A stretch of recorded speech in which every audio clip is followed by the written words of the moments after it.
O Paulo Guedes falou que vai jogar 700 bilhões de reais na economia e o Banco Central falou que vai jogar mais 1,2 trilhões de reais na economia, e isso aí é para tentar salvar o Brasil dessa crise econômica e sanitária que a gente está enfrentando, evitar falências gigantescas de empresas, evitar demissões em massa e tudo mais. E aí, né, depois que eles anunciaram esse puta dinheirama, ficou duas perguntas basicamente. Primeiro, eu não entendi nada do que tá acontecendo nessa grana, pra onde isso vai, de onde veio, quem paga, o que tá acontecendo, quando que eu vou conseguir receber isso, etc. E segundo, será que vai funcionar? Esse vídeo é para responder essas duas perguntas aí, para você entender se você é um empreendedor que tá com medo de falir, esse vídeo é para você, se você tá com medo de perder o seu emprego, porque sua empresa pode falir, isso aqui é para você entender também e poder se acalmar um pouco, e também para entender o que tá acontecendo aí. Vamos lá. Mas, se você tem uma empresa e você tá tentando caçar a caixa agora nessa situação de crise, uma das coisas que você pode fazer é ir atrás de imposto que você pagou errado. Porque a Receita Federal cobra muitas coisas erradas. Um exemplo disso é PIS/COFINS, eles cobram isso errado. E para você ter uma noção, uma empresa aí que fatura, 400 mil por mês, ela deve estar pagando aí uns R$2.500 mais ou menos de PIS/COFINS por mês errado, que ela não deveria pagar. Você vai ter que ir lá bater na porta dos caras e falar: tá errado, devolve. E daí você pode receber tipo 5 anos pra trás de imposto que você pagou errado, o que é uma grana bem legal aí, e que deve ajudar a sua empresa nesse momento de crise. Isso é só um exemplo, tem várias coisas que você pode fazer para reaver impostos que você pagou errado. E é sempre legal isso, né? Porque você reduziu o assalto que foi perpetrado em cima da sua pessoa e da sua empresa. Se você quiser saber mais sobre isso, tem um e-mail meu lá na descrição. Me manda um e-mail falando: eu quero pegar meus impostos de volta, o que tá acontecendo aqui e tudo mais. É para empresas de lucro presumido, né? Simples ou lucro real. Tem várias coisas diferentes que a gente pode fazer. Eu quero ajudar empresas, eu quero ajudar empresários que estão nessa situação a pegar o dinheiro deles de volta, especialmente nessa situação. R$2.500 por mês para uma empresa de R$400 mil, é um funcionário, né? Então, é um funcionário por mês aí, então eu quero ajudar com isso. Mas vamos lá, vamos entender esses dinheirama aqui do Paulo Guedes do Banco Central. Primeiro, tem um overlap, tem 200 bilhões que os dois alegaram, então precisa entender, não é exatamente 1,9 bilhões, né, se você somar os dois, não é por aí. Vamos por pedaços, ok? Vamos de pouquinho. Primeiro, planos do Guedes. Você tem lá o Corona Voucher, que foi aprovado, como eu falei, era uma certeza que ia ser aprovado, que é, vamos dar R$600 para pessoas desassistidas durante esse negócio. E a passagem dessa lei foi uma puta aula de Estado. Eu falei disso no Clipping Radical dentro do Sparkle, né? A gente tem uma comunidade dentro do Sparkle, que é uma rede social, que eu faço um post lá todo dia, tipo, resumindo algumas coisas relevantes que aconteceram do dia, dando informação, etc. Você pode assinar lá, o link vai estar lá na descrição também. Mas eu falei isso, tipo, essa aprovação no Corona Voucher foi uma puta aula de Estado. Foi assim: vamos dar R$200 por 3 meses. E daí chegou o movimento Renda Básica e falou: não, R$300 por 6 meses, já subiu. Aí alguém falou: não, e se for quinhentão por... não falou tantos meses. Aí o Bolsonaro chegou e falou: não, se for tanto. Aí fechou em R$600 por 3 meses, mais 2 pessoas por família, mas se tiver isso não, mas se tiver outros benefícios de prestação aí não pode, a não ser que seja Bolsa Família, daí você pode escolher, e se tiver uma mulher, só for uma mulher na família que recebe, né, não tem mais outras pessoas que trabalham, é 1.200, mas daí não tem, quer dizer, virou uma puta lambança de uma lei que ninguém consegue nem entender. Agora vai ter teste do BuzzFeed de será que você pode receber o Corona Voucher ou não? Porque antes era tipo, é 300 pila pra essas pessoas. Pau, ok. Virou uma maluquice que você não sabe nem... Eu não sei se eu posso receber isso, honestamente. Quase certamente não, mas virou um negócio muito difícil você explicar. É uma aula de Estado, né? O negócio vira de uma ideia simples e fácil de calcular para um negócio muito mais caro que ninguém consegue entender. Uma maçaroca legislativa. Mas foi aprovado, beleza. Vamos ver quanto que vai dar o rombo disso aí ainda, não sabemos. A outra coisa também é um socorro que vai para estados e municípios. Estados e municípios já estavam falidão antes, desde 2014 ou 15, né? Parabéns pelo legado da Dilma ainda, porque você pode fazer 3, 4 anos de lambança aí, reeleger o teu coleguinha, beleza, e depois você tem 20 anos de inferno orçamentário para você tentar resolver esse problema. Obrigado, a gente vai viver mais umas 2 décadas disso. Nós já estamos falidas, aí tem 2 crises, aumenta o problema. E tem um outro pau que pode dar, que ainda está incerto, que pelo artigo 486 da CLT, se um um ente federativo, né, seja União, Estado ou município, decreta o fechamento de uma empresa, a empresa pode demitir todo mundo sem pagar os direitos trabalhistas. E esses direitos trabalhistas têm que ser pagos pelo órgão que mandou fechar. Então, se for o governo tem que pagar, o município tem que pagar. Então, assim, como governos e municípios mandaram fechar um monte de negócios e um monte de negócios demitiram, pode ser que estados e municípios fiquem com uma conta incalculável de sangrar o olho de quanto de direitos trabalhistas eles vão ter que pagar isso, e o pessoal vai ter que entrar com ação, quer dizer, você vai ter que ir lá no governo, né, ou no município e tal, pedir, falar, pô, cadê minha grana, ó, paga. E aí, advogado trabalhista agora vai ter muito trabalho para resolver esse negócio, a gente não sabe o que vai dar, isso pode abrir um passivo, um rombo gigantesco no orçamento disso. Então, já vendo essas situações que já estavam acontecendo, mais essa possibilidade, vão 88 bilhões de reais para estados e municípios para tentar socorrer os caras para não falirem. Da onde vai vir isso? Bom, suspensão de pagamentos para a União, suspensão de pagamentos não sei o que, não sei o que, não sei o que. Em resumo, déficit, dívida. O governo vai emitir isso aí de dívida, então os teus filhos e os teus netos vão pagar a conta de um estouro orçamentário agora e já prévio dos estados e municípios, que é um legado de incompetência orçamentária da década de 2010, basicamente. Você vê. Então, assim, quando a gente fala de equilíbrio fiscal, quando a gente fala de fechar as contas e não abrir uma estourada orçamentária, a gente fala por causa disso. Você faz uma lambança aí de uns 3, 4, 5 anos, e teus netos vão pagar esse negócio com um juro estúpido, que vai pra um monte de gente que nunca... é um negócio gigantesco. Gente, responsabilidade orçamentária é importante, tá? Não abra déficits, dá errado. Seus bisnetos podem acabar com a conta desse negócio. Também vão vir 150 bilhões de reais de Caixa Econômica Federal e BNDES. 100 da Caixa e 50 do BNDES. Pelo jeito, são créditos que os bancos vão colocar aí à disposição. Os termos disso não foram explicados muito bem. Eu gostaria de ver maiores explicações, tipo, de onde vai vir isso, como que eles vão pegar essa grana. Eu não entendi exatamente. Isso aí eu acho que foi mal explicado. É melhor explicar mesmo, porque como é que vai ser o juro disso, quais são os termos, quem que pode, não foi explicado. O que foi explicado é outra medida do Guedes de 40 bilhões de reais para ajudar empresas a pagarem seus salários. Então eles fizeram um corte lá, empresas que faturam entre 360 mil e 10 milhões de reais por ano, isso dá 1,4 milhões de empresas e 12 milhões de empregos, e daí faz um acerto lá. O empregado recebe o salário direto na conta dele, recebe uma parcela lá. O crédito é pago pela empresa só por taxa Selic, então 3,75 vai ser um negocinho baixinho pra caramba aí, que vai aliviar para 12 milhões de empregos, então gente que não vai ser demitida aí. E o que acontece é que rolou uma divisão de risco entre o Estado e bancos privados, porque bancos privados entraram na conta, desses 40 bi, bancos privados entraram com 6 bi, e o governo federal vai entrar com 34 bi para fazer essa operação aí, para fazer esse socorro, e para cobrir esses 34 bi, o governo federal vai emitir dívida. Isso vai ser pago ao longo de muito tempo aí, com juros bem significativos, e vamos ver como é que a gente vai pagar isso. Então, e aí que é importante entender, o Brasil depois dessa crise, cara, vai precisar de uma porrada de reformas, uma porrada de contenção de gasto, acabar com o super salário, acabar com o privilégio, acabar com esses aumentos malucos para funcionalismo, cortar uma porrada de coisa de, cara, aquelas maluquices de judiciário, de renovação de frota, de carro, dos não sei o que, tem que acabar com essas porcaria toda. E privatizar uma porrada de coisa, pegar um puta no caixa pra pagar isso aqui, porque senão, o que acontece? Essa dívida vai estourar e o país quebra. Aí o que acontece? O país quebra, todo o serviço, tudo colapsa. Aí beleza, né? Pô, aí vai ficar legal pra caramba.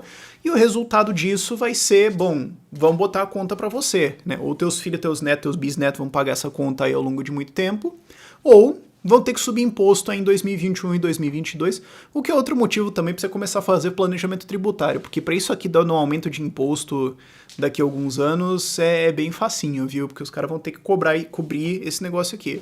Mas aumento de imposto vai desacelerar a economia. Vai pra caramba, vai afastar capital, vai, mas, né, não espere a razoabilidade do pessoal lá em Brasília, né? Os caras estão agora discutindo imposto em grandes fortunas. Tipo, então vamos fazer o seguinte: o país está afundando, o que a gente pode fazer? Afugentar os ricos do país. Puta boa ideia, bota na pauta. Entendeu?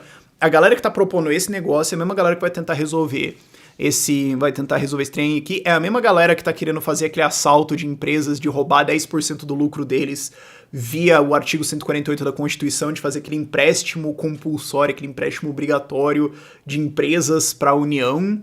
Então, se essa galera não tem vergonha de meter a mão no teu bolso, por que você acha que quando esse negócio quebrar eles não vão meter a mão no teu bolso de novo? Entendeu? Então, vai precisar de muita reforma, muito desenvolvimento econômico, muito corte de gasto durante e depois dessa crise para cobrir esse negócio aqui. Mas enfim, esse é o pacote do Guedes. Depois tem o pacote do Banco Central, ok?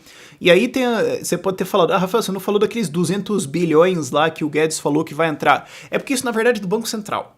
Okay? E o Banco Central responde ao Guedes, então tá dentro do Ministério da Economia, o Banco Central do Brasil não é independente, então tecnicamente é tudo do Guedes, sort of, sabe? Mas vamos separar as coisas. Tem 1,2 trilhões em potencial vindo do Banco Central. E aí que é a coisa, é em potencial.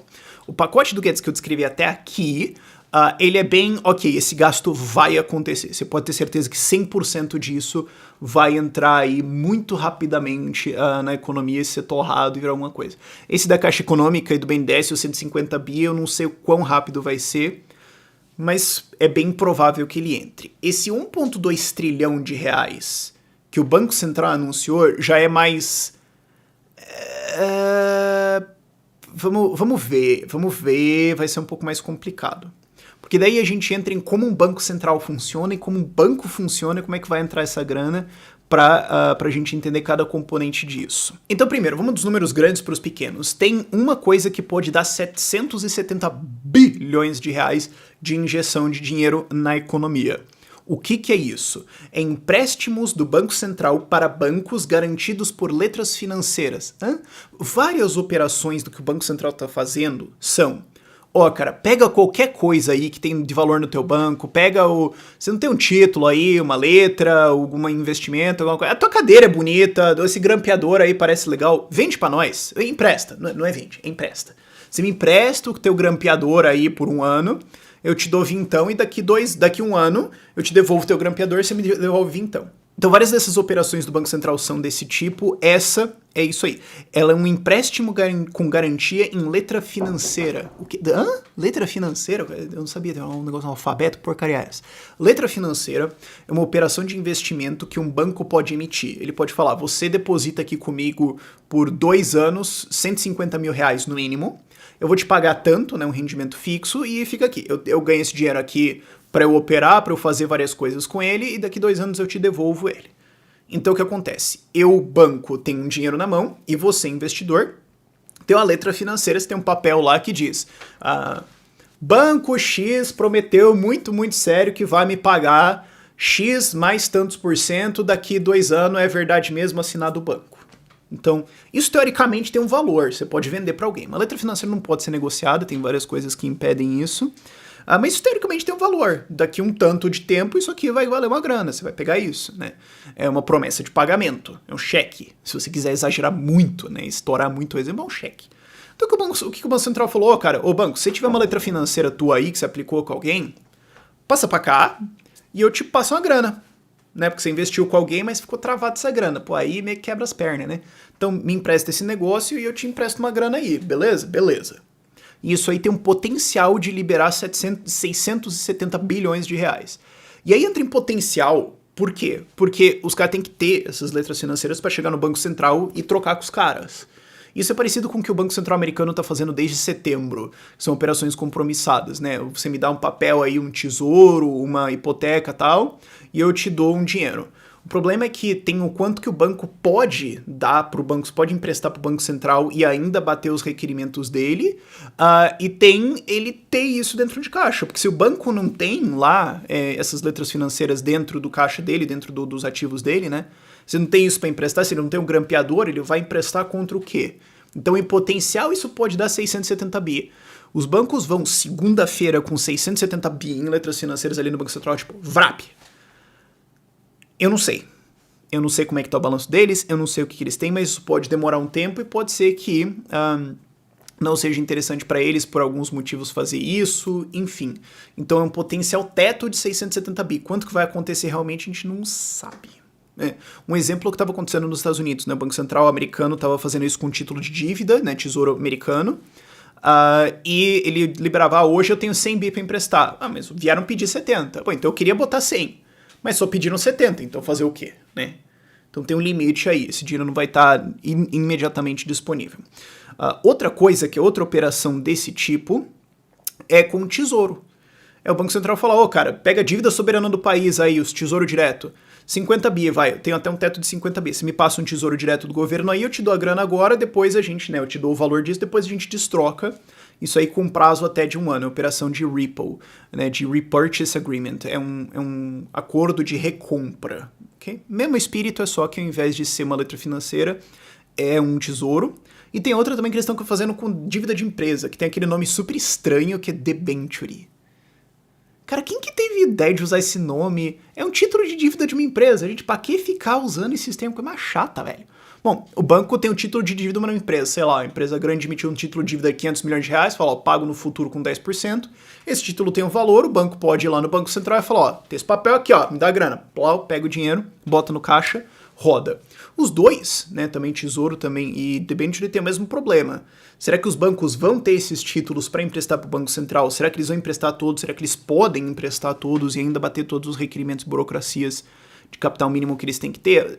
Complica um pouquinho, mas é possível. Mas, de novo, é um teto de 50 bi em Tesouro e em Debenture é de até 91 bilhões de reais. Então, é um teto, não quer dizer que tudo isso vai ser usado. Fora isso, tem uma redução de depósito compulsório, outra expressão engraçada, e dado esse negócio de empréstimo compulsório que o Centrão tá querendo passar lá em Brasília para roubar 50 ou 80 bi das empresas, a galera pensou, como é que é isso? O Banco Central vai obrigar? Não, é o seguinte, como é que funciona um sistema bancário? Isso é qualquer lugar do mundo, ok? Você tem o cliente, você, os bancos e o Banco Central. Você deposita dinheiro no banco e o banco tem que, por lei... Eu não vou entrar nos motivos de como isso funciona ou por que isso está errado e o Banco Central não deveria existir, mas o fato é que, por lei, os bancos têm que depositar parte do dinheiro no Banco Central como uma garantia, que é o vai que. É o vai que. Então, tem uma porcentagem em relação aos depósitos que você tem lá dentro que o banco tem que depositar no Banco Central como garantia lá. São os depósitos compulsórios, porque é obrigatório que o banco deposite no Banco Central um X% lá. E isso vai variar de cada coisa diferente que o banco tem. Então, um depósito de conta corrente, que você pode sacar a qualquer dia, vai ter uma porcentagem mais alta, né? Porque a pessoa pode sacar a qualquer momento, né? Então é um risco maior de ter um saque grande.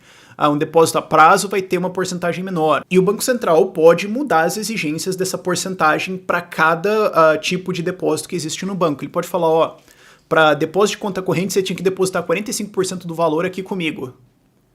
Mas você tá meio quebrado aí, cara, vamos fazer o seguinte, baixa para 30%, saca aqui da minha conta, pega esse dinheiro, roda nas contas aí, depois a gente sobe de novo para 45% ao longo de 2 anos, a gente vai subindo aí 2% por mês, sei lá, vamos... Depois a gente vê, bicho, não sei, depois a gente resolve, pega a grana e roda. É isso que tá sendo feito. Em fevereiro, aliás, não é nem em fevereiro, se você olhar ao longo dos últimos... Desde o impeachment... Isso está sendo feito cada 3, 4, 5, 6 meses, tem alguma notícia assim, Banco Central reduz exigência compulsório para blá. Banco Central reduz exigência compulsório para outra coisa. Então ele está baixando as porcentagens. Então antes você tinha que depositar 33% comigo. Agora vamos baixar para 32%, pega 3 bilhão aí e gasta em alguma coisa, vamos estimular a economia. Estavam baixando o tempo todo. Então isso não é uma coisa muito novidade, já estava acontecendo bastante. É só que agora foi feito uma redução de depósito compulsório dessa porcentagem muito agressiva. Então em fevereiro já tinha sido baixado de um tipo de depósito lá de 31% para 25%, né? Tiraram 6%. E agora baixaram de 25% para 17%. Então a primeira redução liberou 138, acho que bilhões de reais, e a segunda liberou 65, o que dá um total de 203 bilhões de reais que vão ser liberados para os bancos usarem na economia. E finalmente tem uma outra coisa também, que agora o Banco Central liberou bancos para fazerem uma operação de depósito a prazo. Você vai lá no banco e deposita um dinheiro por um prazo já estabelecido, tem uns termos diferentes lá, o banco pode pegar esse dinheiro então e operar, é uma coisa que foi liberada aí. Por que não podia fazer isso antes? Porque o Estado não deixava, porque não. É engraçado como ao longo dessa crise tem várias manchetes que elas no fim das contas são lei burra foi revogada por causa da crise. E daí você fica tipo, então por que ela existia em primeiro lugar, animal? Essa é uma delas. Por que eles não podem fazer essa operação antes? Porque não podia. Enfim, liberaram para fazer isso, um depósito a prazo, e isso permite que os bancos se capitalizem a até 200 bilhões de reais pelas contas do Banco Central. Mas isso também depende da galera ir lá e depositar. Então isso não quer dizer que os bancos vão ter 200 bilhões de reais lá dentro pra entrar gastando agora. Vai depender de gente que tem economizado, ir lá fazer um negócio e o banco emprestar pro outro lado. Então assim, isso tudo somado vai dar 1,164 trilhões de reais, o resto é uns troquinhos de umas coisas pequenas de 5 bilhões aqui, 3 bilhões lá, que eu não vou explicar porque é muito longo e esse vídeo já tá longo pra caramba. Mas enfim, o ponto pra você entender aqui é que são várias operações que o Banco Central estão fazendo, algumas de trocas, algumas de liberar coisas, algumas de reduzir compulsórios. Mas elas não são dinheiro gasto para agora, elas não entram direto agora, elas são mudanças dentro do sistema, então você não necessariamente vai pagar por isso, né, não é tirado do seu bolso, são algumas liberações colocadas aí e operações diferentes, e o dinheiro que ele está colocando nessas operações de troca, você pode perguntar de onde vem? Do nada mesmo, ele não existia, o Banco Central vai lá, cria os dígitos, bota na conta do cara e acabou. Não tem nenhuma origem desse dinheiro, é impressora pura mesmo, impressora loucona mesmo, então você não vai pagar por isso diretamente, ok? Mas isso aqui não vai bater na economia amanhã, isso não vai estar disponível nos bancos amanhã para todo mundo sair pegando, vai demorar um tempo para isso rodar, se for usado até o máximo, o que é questionável se vai ser. Perguntas que podem vir. Primeiro, vai dar inflação? Que é o que você pode perguntar, porque você pode pagar essa conta aqui via inflação. Imprime-se um monte de dinheiro, aumenta a quantidade de dinheiro em circulação, a inflação sobe, você se ferra, perde poder aquisitivo, então você paga um imposto inflacionário. Isso vai acontecer? A tendência aqui é que não. Por quê? Porque uma crise é um evento profundamente deflacionário. A economia para, demanda cai, um monte de coisas acontecem que tem uma pressão para baixo nos preços, um monte de investimentos são liquidados, créditos são caloteados, empresas quebram. Isso é um evento muito deflacionário. E do outro lado você tem um evento inflacionário, que é essa expansão de base monetária, de toda essa impressora que o Banco Central está rodando. Então assim, isso não tem como causar uma hiperinflação, porque você tem duas forças muito grandes. Qual que vai ser o saldo? Eu não sei. A gente pode ver uma inflação aí de talvez, sei lá, alguma coisa ao redor ali, grosseiramente, de 5 a 10%, talvez. Tá, até pode ser. Mas não se preocupem, isso aqui não vai dar uma inflação de 1 milhão por cento amanhã, meu Deus, novo plano cruzado.